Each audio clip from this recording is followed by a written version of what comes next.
上好，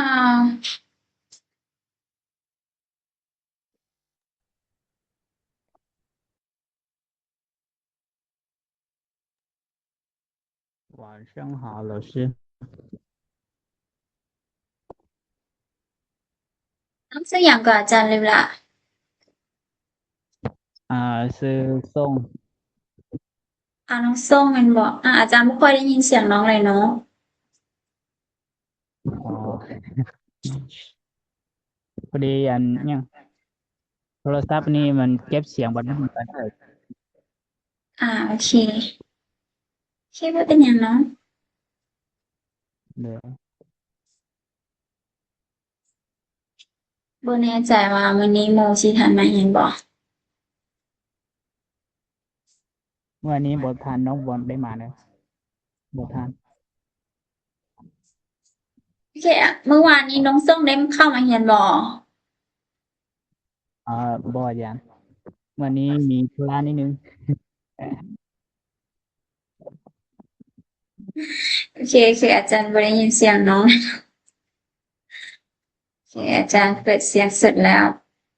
แต่ว่าบ่ไปได้ยินเลยบ่เป็นหยังเตออ่าน้องคนอื่นบ่แน่ใจว่าเขาเจ้าทันมาเรียนบ่เนาะโอเคเดี๋ยวเป็นอย่างเขาไปเรียนก่อนตัวนี้หันเมื่อวานนี้อาจารย์สอนไปแล้วเนาะเคซันวันนี้เรามาโตตัวนี้เนาะตัวคำศัพท์ที่เราเอิ้นหมู่เพื่อนนักเรียนเนาะหรือว่าอาจารย์เนาะในในห้องเรียนเนาะโอเค学生เป็นนักเรียนเนาะ学生เขียน同学同学แม่น่ะหมู่นักเรียนเนาะหรือว่าหมู่ร่วมชั้นเนาะแบบหมู่ที่ร่วมเรียนอยู่ห้องเดียวกันเนาะหมู่ที่เรียนห้องเดียวกันหรือว่าเป็นหมู่นักเรียนเนาะที่บ่ได้เรียนห้องเดียวกันก็สามารถเอิ้น同学ได้เนาะ同学课代表หัวหน้าวิชาเนาะหัวหน้าวิชาหรือว่าตัวแทนวิชาเนาะ组长组长แม่นหัวหน้ากลุ่มเนาะแบบว่าเขาเฮ็ดเวียกกลุ่มเฮ็ดอีหยังเนาะแล้วมีหัวหน้าหัวหน้ากลุ่มโอเค班长แม่นหัวหน้าห้องเนาะ班长班主任班主任班主任แม่นครูประจำห้องเนาะ班主任校长แม่นผู้อำนวยการโรงเรียนเนาะหรือว่าคณบดีเนาะหรือว่าอธิการบดี副院长副院长ผู้院长ห้องผู้อำนวยการเนาะหรือว่าห้องคณบดีเนาะตัวคณบดีนี้ส่วนใหญ่จะใช้กับเป็นมหาวิทยาลัยเนาะถ้าเป็นโรงเรียนที่เป็นมัธยมต้นปลายซื่อๆจะเอิ้นแต่ว่าเป็นผู้อำนวยการโรงเรียนเนาะจะเอิ้นเป็น校长เนาะ院长院长จะแม่นใช้กับมหาวิทยาลัยเนาะ院长院长ผู้อำนวยการหรือว่าคณบดีเนาะ队长队长หัวหน้าทีมเนาะ学长学长师兄学长กับ师兄แม่นรุ่นอ้ายเนาะเป็นรุ่นอ้ายที่แบบว่าเขาเจ้าเรียนห้องสูงกว่าเราเนาะบ่ว่าจะเป็นถ้าเป็น学长อาจารย์คิดว่า学长น่าจะใช้กับถ้าเป็นมัธยม ถ้าเป็นมปลายมต้นอาจจะใช้学长เนาะแต่ถ้าเป็นชื่อชงชื่อชงน่าจะเป็นมหาวิทยาลัยหลายกว่าเนาะแต่ว่า学长ใช้ในมหาวิทยาลัยก็น่าจะได้เนาะแต่ว่าชื่อชงนี่คิดว่าอยู่ในระดับมต้นมปลายจะบ่ใช้เนาะชื่อชงรุ่นอายเนาะ学长กับรุ่นอายเนาะ学姐学姐师姐师姐รุ่นเอื้อยเนาะ学弟学弟师弟师弟รุ่นน้องเนาะ学妹学妹师妹师妹รุ่นน้องสาวนะอาจารย์มันบอกไปชื่อตี้กับ学弟เป็นรุ่นน้องชายเนาะที่เป็นรุ่นน้องที่เป็นผู้ชายค่ะนะเขาจะใส่เป็น学弟หรือว่าชื่อตี้เนาะถ้าเป็นรุ่นน้องที่เป็นผู้หญิงจะใส่学妹师妹学妹师妹รุ่นน้องเขาที่เป็นน้องสาวเนาะที่เป็นผู้หญิงเนาะโอเคฟังทันบอ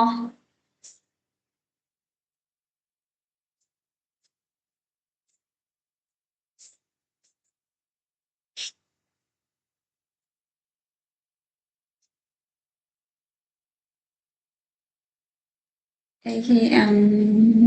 น้องส้มหมายถึงว่าทันบอ โดยแม่นแล้วอาจารย์ โอเคสั้นเดียวอาจารย์สีจะใส่เข้ามานะ学生อาจารย์ลืมใส่คำหนึ่งไป老师เดี๋ยวมันอยู่ตรงนี้บอก老师老师อาจารย์ลืมใส่คำว่า老师เข้าไปเนาะเดี๋ยวอาจารย์จะไปใส่ทางหลังโอเค学生นักเรียน同学หมู่นักเรียนหมู่ร่วมห้อง课代表หัวหน้าวิชา组长หัวหน้ากลุ่ม班长หัวหน้าห้อง班主任ครูประจำห้อง校长ผู้อำนวยการโรงเรียนอธิการบดีผู้院长รองผู้อำนวยการรองคณบดี院长ผู้อำนวยการคณบดี队长หัวหน้าทีม学长师兄รุ่นอาย学姐师姐รุ่นเอื้อย学弟师弟รุ่นน้องสาย学妹师妹รุ่นน้องสาวเคมีน้องคนใดอยากลองมาอ่านหรอ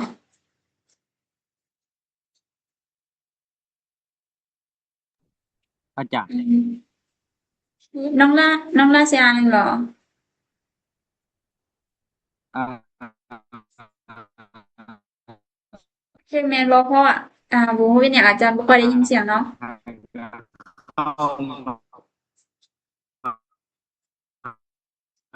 ถ้าน้องล่าจะอ่าน可以开始เนาะ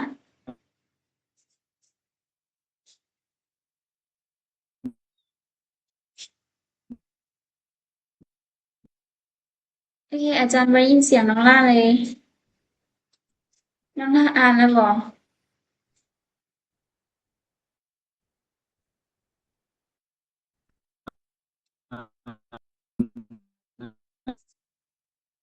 เป็นน้ำคอมอาจารย์บอลหรือว่าอ่าน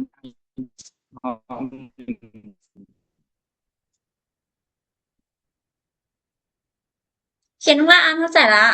หลานว่าหลานหาก็เข้ามาหลานยัง โอเค อาจารย์ได้ยิน อาเดี๋ยวอาจารย์ได้ยินแล้วเมื่อกี้ไม่ได้ยินเนาะได้ยินนิดนึงแต่มีน้องคนใดอยากอ่านลองอ่านบ่ หลานว่าหลานหาก็เข้ามาแล้ว ด้วยโอเคอาจารย์ได้ยินแล้วเนาะ อาจารย์ถามคนอื่นเนาะโอเคถ้าบ่มีน้องคนใดที่สิอ่านกะเดี๋ยวเราไปเบิ่งต่อไปเลยเนาะโอเคเดี๋ยวอาจารย์ขอเพิ่มอีกคำหนึ่งอาจารย์ลืมใช้คำว่า老师เนาะอาจารย์ต้องใส่คำว่า老师เข้าไปช่วย这些也可以呢老师老师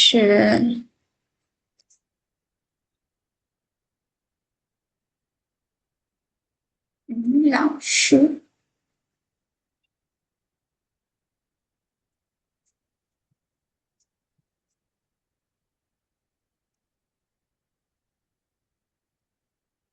老师เป็นอาจารย์เนาะ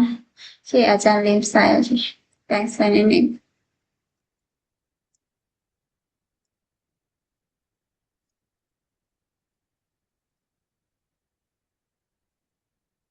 好的可以了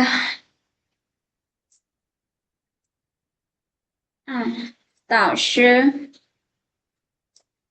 师แม่นอาจารย์ที่ปรึกษาเนาะพวกน้องน่าจะยังบ่ทันมีเด้ออาจารย์ที่ปรึกษาจะมีในตอนที่เราเรียนมหาวิทยาลัยเนาะ导师导师教授ศาสตราจารย์เนาะผู้教授ของศาสตราจารย์辅导老师เป็นอาจารย์ติวเตอร์เนาะหรือว่าอาจารย์สอนเพิ่ม老师จะเป็นอาจารย์เนาะโอเค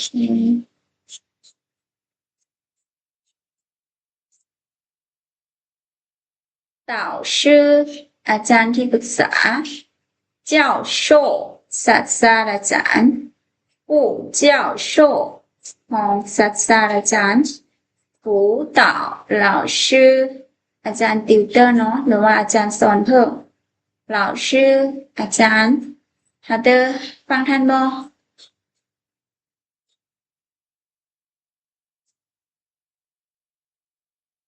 ฟังทันบ่ของน้อง好的可以เนาะโอเคเดี๋ยวอาจารย์ซีพาอ่านบทสนทนาเนาะแล้วก็เป็น你是高中生吗你是高中生吗你เป็นสาวเนาะชื่อแมน高中高中แมนเดี๋ยวก่อนอาจารย์เบิ่งนิดนึง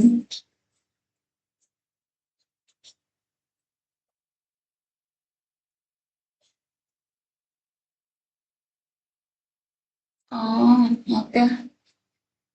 โอเค高中高中แม่นม.ปลายเนาะ高中生高中生เป็นนักเรียนม.ปลายเนาะ高中生มาบ่เจ้าแม่นนักเรียนม.ปลายบ่เจ้าแม่นนักเรียนม.ปลายบ่对你呢对你呢对นี่แม่นหรือว่าถูกต้องเนาะ你เจ้าเนอะเดเจ้าเดแม่นแล้วเจ้าเด我是初中生你读几年级我是初中生你读几年级我ค่อยเนาะชื่อแมน初中生นักเรียนม.ต้นเนาะ初中生นักเรียนม.ต้น你เจ้า读读ตัวนี้มันมีความหมายอันนึงว่าแปลว่าอ่านเนาะแล้วมันจะมีอีกความหมายนึงที่แปลว่าเรียนเนาะ读จีตัวนี้เป็นเท่าไหร่เนาะหรือว่าจะ年级年级เป็น3ปีใดเนาะ你是初中生我呢我是初中生你读几年级ค่อยเป็นนักเรียนม.ต้นเนาะเจ้าเรียนอยู่3ปีใด我在读高一你呢我在读高一你呢我在读我ค่อยเนาะ在读ก็คือแบบกำลังเรียนอยู่เนาะเก้าอี้เก้าอี้ตัวนี้อยู่ในระบบการเรียนของภาษาจีนเนาะเขาเจ้าจะมีถ้าเป็นมัธยมเดี๋ยวถ้าเป็นมัธยมเนาะของเขาเจ้าจะมี6 ปีเนาะแล้วเขาเจ้าจะมีมต้น3 ปีแล้วก็มีมปลาย3 ปีแต่ว่าอยู่ในระบบการศึกษาของเราเนาะเราจะมีประถม5 ปีและก็มีมต้น4 ปีและก็มีมปลาย3 ปีเนาะโอเคฉะนั้นเก้าอี้ของภาษาจีนจะหมายถึงจะเป็นมต้นที่เป็นปีที่1เนาะแต่ถ้าอยู่เป็นของเราวก็น่าจะเป็น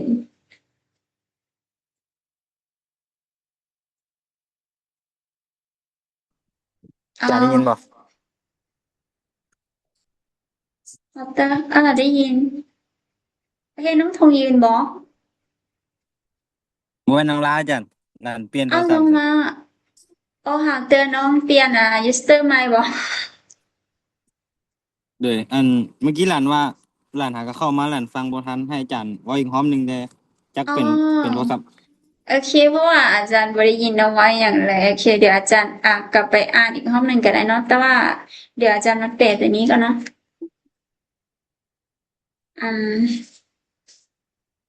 โอเค我ค่อยเนาะ在读在读ตัวนี้แม่นกำลังเรียนเนาะเก้าอี้เก้าอี้ตัวนี้จะเป็นมปลายเนาะเก้าอี้ก็คือมปลายปีที่1เนาะถ้าเป็นภาษาลาวเราก็จะเป็นม5เนาะม5เก้าอี้你教的呢的我在读高一你呢ค่อยกำลังเรียนอยู่เนาะชั้นมปลายปี1เนาะแต่ว่าถ้าเป็นภาษาลาวก็เป็นม5เนาะเจ้าดิ我上初三เราสามารถเรียนเราสามารถใช้คำว่า上ได้เนาะ我上初三我上初三初三จะเป็นมต้นปีสุดท้ายเนาะถ้าเป็นภาษาจีนในระบบของภาษาจีนเป็นบ่มต้นของเขาเจ้าจะมีอยู่3 ปีเนาะก็คือมีชูอีชูชูซันแต่ว่า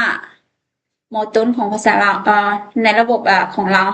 จะมี4 ปีเนาะก็คือม1ม2ม3แล้วก็ม4ฉะนั้นชูซันจะเป็น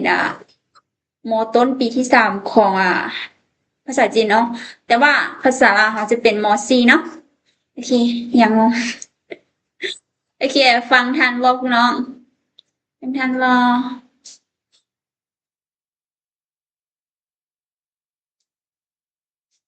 โอเคฟังบ่ทันก็บอกอาจารย์เด้อหลานหาก็มาทันแต่2แถวท้ายจันโอเคโอเคมีน้องยกมือเนาะฟังทันเด้อโอเคเดี๋ยวอาจารย์อีกห้องนึงเนาะ你是高中生吗เจ้าแม่นนักเรียนมปลายบ่对你呢แม่นเจ้าเด้我是初中生你读几年了几年级ค่อยแม่นนักเรียนมต้นเจ้าเรียนอยู่ชั้นปีใด我在读高一你呢ค่อยเรียนอยู่ชั้นมปลายปีที่1เนาะหรือว่าชั้นม5เนาะเจ้าเด้我上初三ค่อยเรียนอยู่ชั้นมต้นปีที่3เนาะหรือว่าม4โอเคฟังทันบ่จานอีกรอบหนึงจานไวโพดโอเค好的可以你是高中生吗เจ้าแม่นนักเรียนมปลายบ่ตุ้ยนี่นะแม่นเป็นแล้วเนาะเจ้าเด้我是初中生你读几年级อ่ะค่อยแม่นนักเรียนมต้นเจ้าเรียนอยู่ชั้นปีใด我在读高一你呢ค่อยเรียนอยู่ชั้นชั้นมปลายเนาะปีที่หนึ่งเก้าอีชั้นมปลายปีที่หนึ่งเนาะหรือว่าภาษาลาวมันจะเป็นมห้าเนาะเจ้าเด้我上初三ค่อยเรียนอยู่ชั้นมต้นปีที่สามเนาะหรือว่ามสี่โอเคท่านบอ โดยทัน โอ้ชัดแล้ว ฮะเตอร์มีน้องคนใดอยากลองมาสนทนาลอง โดย น้องว่าน้องอีกน้องอีกคนนึงน้องมีบอ โดย น้องนี่ฮะเตอร์น้องลาเป็นเอน้องนีเป็นบีใครชื่อเนาะ 你是高中生吗？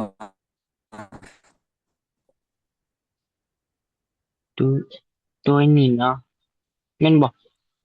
เตอร์ล่ะไม่ละ 我是初中生，你你读ตูเนาะนี่ตู 几？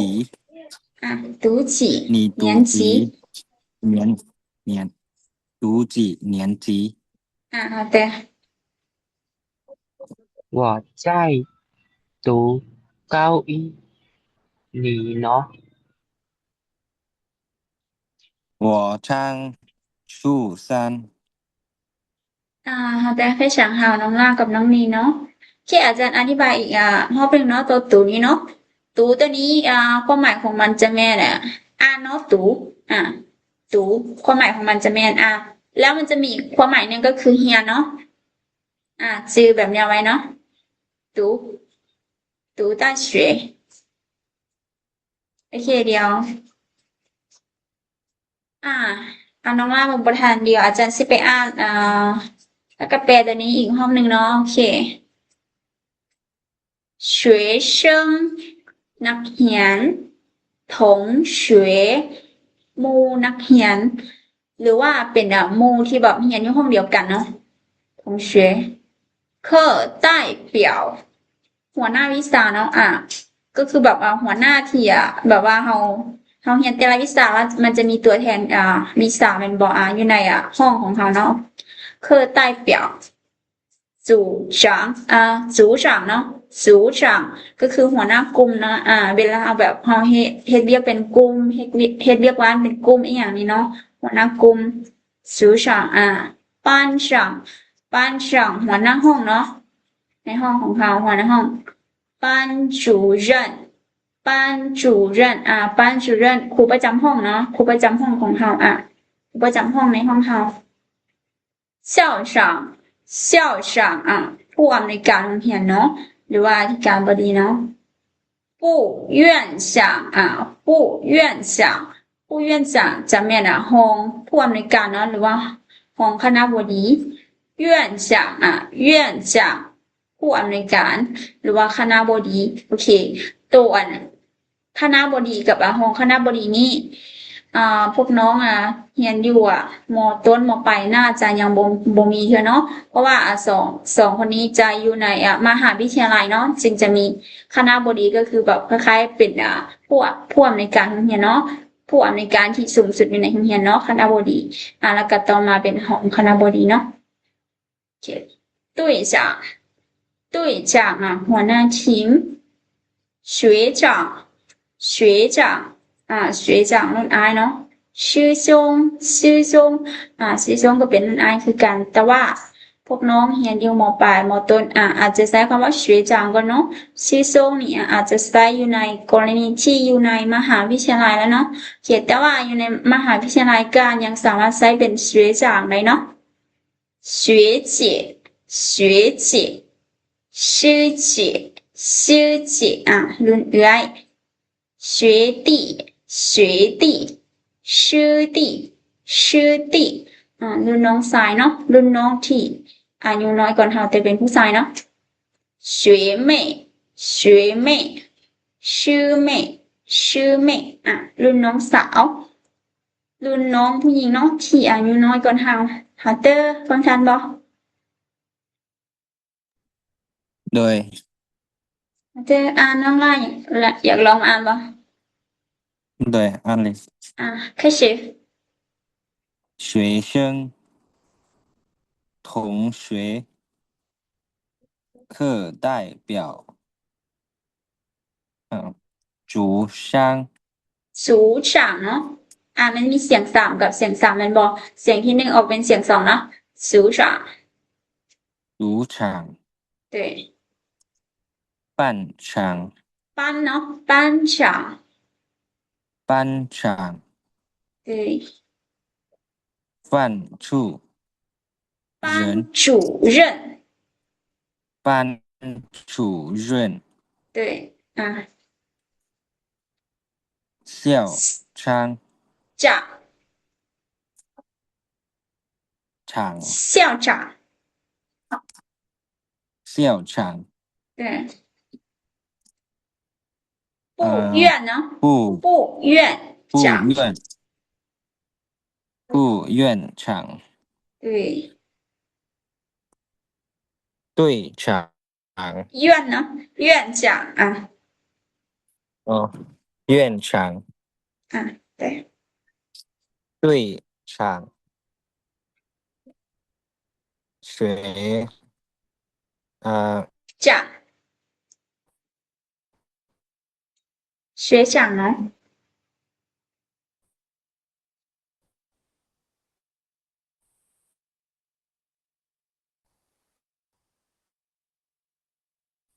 เทียนน้ำลายยังอยู่บ่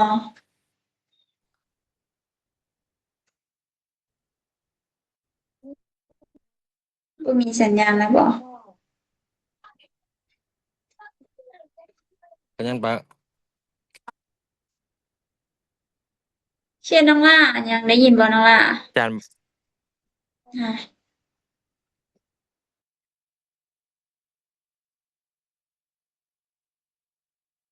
เชียร์บ่มีสัญญาณบ่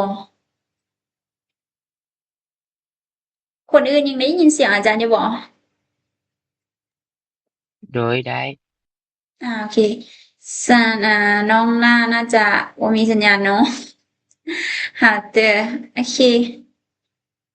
ที่ช่างหานะน้องล่าโอเคแต่ว่ามีแต่อ่านบ่หมดซื่อๆบ่เป็นหยังแต่มื้อนี้เวลาของพวกเราได้หมดลงแล้วเนาะฉะนั้นเดี๋ยวมื้ออื่นพวกเราจะมาเรียนต่อเนาะแต่可以先课啦，โดย明天见啊。 บ้านนั่นไฟดับอาจารย์ OK，น้องล่าเหรออ๋อไฟดับ